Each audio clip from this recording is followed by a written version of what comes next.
Hi, Gary Stearman. Welcome to another Prophecy Watchers Daily Update.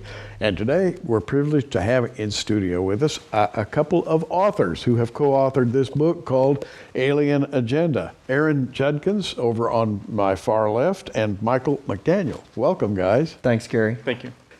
Let's talk about UFOs. You got a book here that has a picture of a big green UFO with a beam shining down over the Great Pyramid. Whoa, that leads me on.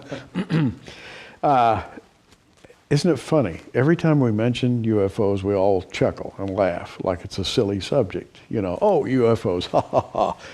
And we laugh it off, but it's really a serious subject. It has to do with the dark side, I think. You know, for me, I had a big question mark in the back of my mind since I was 17. I witnessed this strange ball of light that defied all kinds of, physical laws. I never knew what that was, and I went on with the rest of my life. But in 2008, there was a sighting near Stephenville, Texas, that was called the Stephenville Lights. It was near the nuclear plant in Glen Rose, Texas, and then proceeded towards Stephenville. It was pursued by F-16s out of Carswell Air Force Base out of Fort Worth. At that time, through the Freedom of Information Act, I wasn't involved, but others were able to release those FAA reports, and it shows the radar detection of the UFO and the F-16s in pursuit. What were they seeing? What was the UFO doing? It was racing at very high speeds, according to the people I interviewed that witnessed this. The FAA reports on the radar clocked it at speeds of 1,800 miles an hour or more. And was it like a flying disc or something? Well, it was lights. The people who witnessed this reported it as lights, but it was low and it was flying very fast. And Steve Allen says that the lights, were in one direction and then they kind of spread out. But whatever this thing was moving very fast. A lot of people saw it.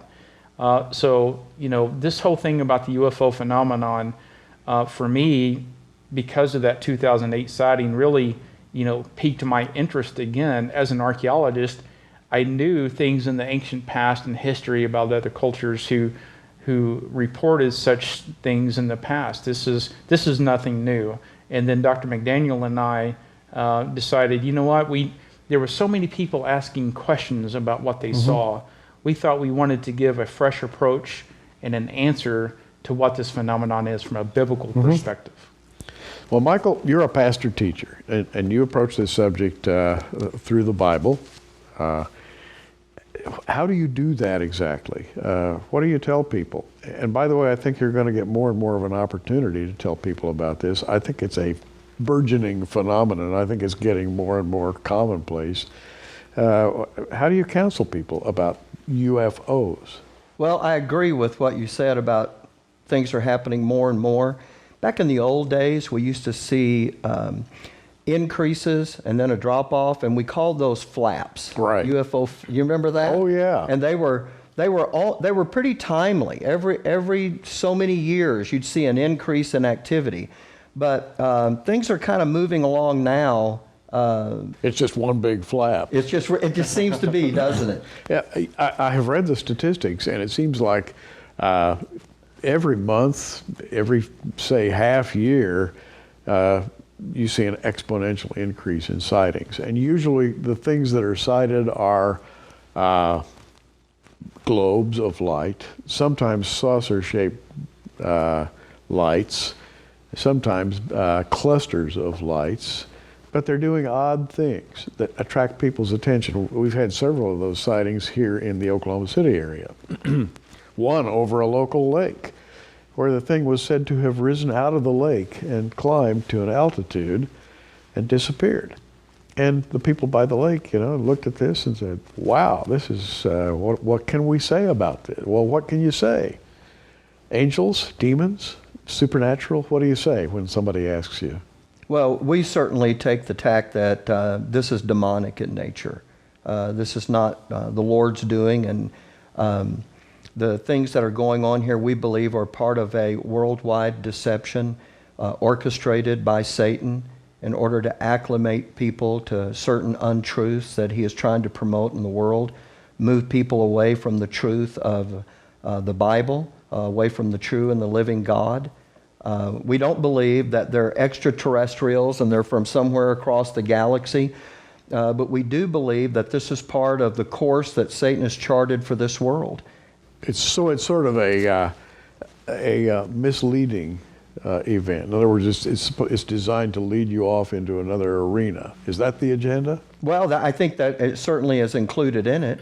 The promotion of the darkness that Satan is seeking to establish in this world in very particular ways. I wish we had time to talk about that. And the minions that serve with him. We talked some before about principalities and powers and the rulers of the darkness of this world and spiritual wickedness in high places.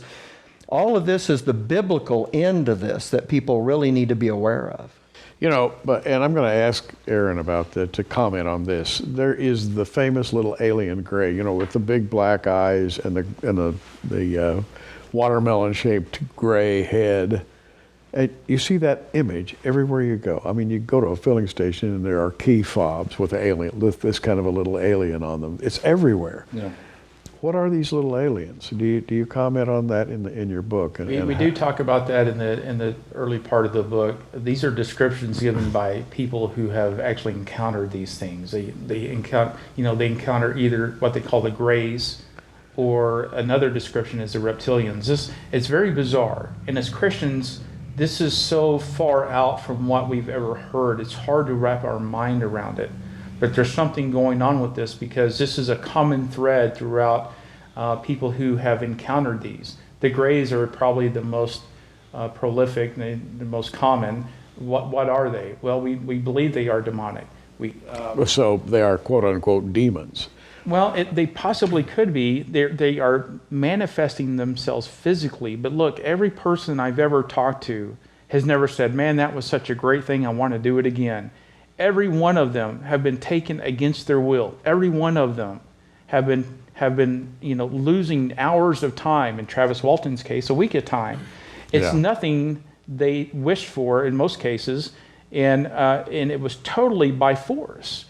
So whatever's going on, it's never good. They never have anything good to say about it. It's always such a horrific experience for them. They never want to have it repeated again. That's how bad this thing is. So in many cases, they're paralyzed. They can't move. They can't even talk. They can't scream for help. This is part of the reason that as Christians, that we are under the protection, right? And in some cases, like Charlie Hick's case, right? He said he was a Christian, yet he had this experience. Why? We don't really know. But there is something that we should, as Christians, be knowledgeable about, we should be aware about, and we should have a defense and a reason. And just like Paul said, we should have a hope and a reason and an answer within us, so we can be, a testimony to the world. And that's what we're doing with this book. Now, in this book, and we're just going to touch on it and talk more about it on a program we're doing later. I look at a few of the categories here. The mystery of the Sphinx, cherubim and winged serpents, stargates, abductions, forbidden history. You got all those really dark ideas, tantalizing stories and storylines. All of this is covered in biblical narrative. In other words, the Bible explains very fully what's going on, right? It does. It does. The Bible has a lot to say about the tactics of the adversary and what he's trying to do. And we believe this is one of the means by which he will accomplish that. The thing about the Bible that always amazes me is that the more enlightened Christians become, the more they see in the Bible. The Bible just sort of endlessly unfolds to explain current events, even though it was written thousands of years ago. It's talking about right now, and this is the astonishing thing. And I think that I see that in your book. You bring that to bear. In other words, the Bible can explain what science can't, right? We believe that it's way ahead of science. Well, scientists don't want to touch the idea of aliens with a 10-foot pole. You always find classified, above top secret, Area 51, can't talk about that. I have a special license from the government, and there's just this deadly silence about this phenomenon, but it's the dark side. And the Bible has a lot to say about the dark side, and that sort of comes out through your book. Yeah, it's talking, there is a force behind that, just like Mike said, there's principalities and powers and wickedness and rulers in high places. But these are forces that are real, they're very powerful. But look, greater is he who is in us than he who is in the world. And we don't have to live in fear. And I think that's probably the bottom line on this. We don't have to live in fear. We don't have to be afraid. And we know the power that we have in us that is greater than this power in the world ever could be. And this is the hope and the message that we bring. And in fact, and that's a good point to close on. We're just about out of time, but in fact, it's a scary thought to think that you might be one of those drivers out in the middle of the night, and your engine stops running and this disc swoops down over your car and shines a bright light down on you. We've seen this in the movies a million times. And you wake up the next morning not knowing where you were. But as Christians, and I, speaking as a Christian, I don't have any fear of that. If that happened to me, I would, just plead the blood of the Lord Jesus Christ. I would ask for help, ask for protection. I'm confident that I can do that, and I really believe that that's sufficient.